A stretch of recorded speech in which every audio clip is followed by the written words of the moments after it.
Esta mañá a valoración de Comisións Obreiras da reunión de onte foi menos optimista. Para o Comité dos Traballadores das oficinas de ENCE non existe ningunha razón obxectiva para o traslado da factoría. No hai razones objetivas que non mantengan a la biofábrica en la ubicación actual.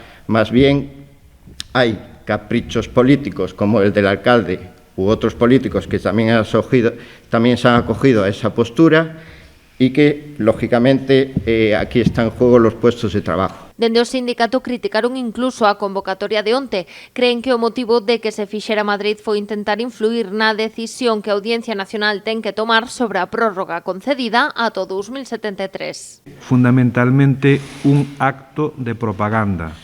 Un acto de propaganda con moi mala fe, porque, dende o noso punto de vista, o que se pretende é trasladar a idea de que xa hai unha vía de diálogo e que no suposto de que a sentencia da Audiencia Nacional fose contraria á actual concesión, pois xa habría posibilidades de permanencia do posto de traballo. Segundo Pedrosa, a ministra para a Transición Ecolóxica aproveitou para botar balóns fora e non asumir compromisos. Asegurou que se o Goberno do Estado estivera verdadeiramente preocupado polo futuro da factoría, podería tramitar unha nova concesión, se a Audiencia finalmente se pronuncia contra a prórroga. Se houbera algunha proposta en serio, pois se estarían facendo propostas en serio e non caralladas, para seguir en esta ceremonia de confusión, de trasladar de que é posible o traslado